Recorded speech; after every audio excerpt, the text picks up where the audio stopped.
Hi there. I am putting together a really quick, really healthy dinner for Brian and I. I'm going to step over here real quick. When we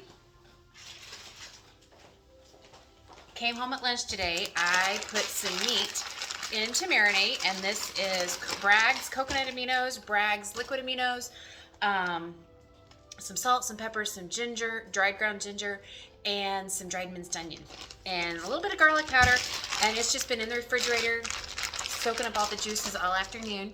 This is real quick, real lean protein in the stew meat that I'm using here.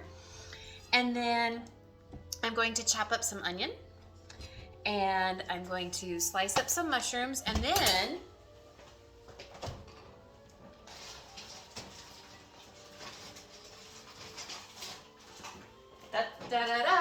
I have some beautiful asparagus that's been in the refrigerator.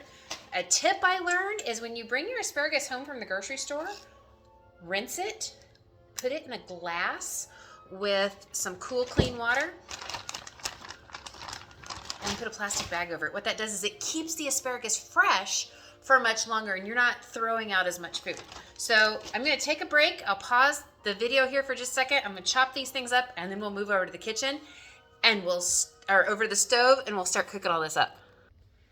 Okay, so I've got everything over here on the stove now. I've got my Chosen Foods avocado oil cooking spray. This is a 0-calorie spray, so if you're doing a round of Carothen, this is a perfect spray to use. And because I am cooking with a really high heat, this is fantastic because avocado oil has a much higher smoke point, meaning it's going to smoke a lot slower than anything else. So I'm going to just go ahead and coat the bottom of my pan really well with this. I have a half of a sweet onion here. I have a bunch of asparagus that I've chopped, and I have about a half a package of Costco size mushrooms that we're going to saute with the beef and the asparagus and the onion. So my skillet's getting hot. Be right back. Okay, so we've got the onion sauteing in the skillet. I've added just a pinch of salt to that. That helps the onion just soften more quickly, still retaining a lot of the good crisp and the flavor. So we'll let this cook for a couple minutes until it's nice and soft. And then once it's soft, I'm going to go ahead and add the meat to it. And again, like I said before, the meat was some really lean stew meat that I pulled out of the freezer, and I just added some great flavors and seasonings to it. Things like organic chili or organic ground ginger, salt, pepper, chopped onion, a little bit of garlic, Bragg's aminos, these liquid aminos. This is a fantastic substitute for soy sauce. Still a good salty flavor like soy sauce has. And then I also use with it,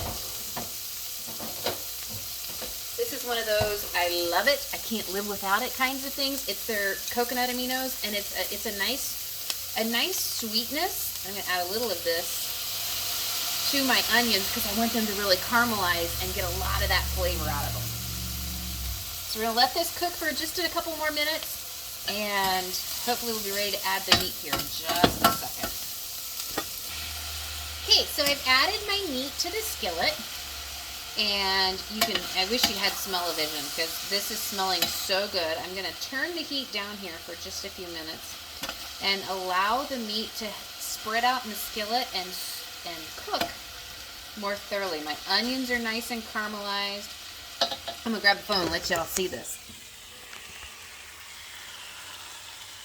You can see the steam and see the meat in there cooking. So here we go. This will probably take 5 to 7 minutes for the meat to cook thoroughly. So we're going to turn the fire down just a little bit and grab the lid, and we'll come back. Okay, so we're going to go ahead. The meat is just about done. It's getting nice and tender. It's here in the skillet. Smells amazing in here. We're going to go ahead and add all of the mushrooms. I have to watch cutting those up because the dogs love mushrooms. So we'll stir those in so they start picking up the flavors and softening. It's smelling so good. And go ahead and add our asparagus in. I'm just going to bring the phone over so you guys can see this. Meat and the veggies will now finish cooking together. I've got the high heat. There, you guys can see this. It's a nice, easy, quick, healthy one-pan dinner. If you have any questions, comment below. I'd love to hear from you.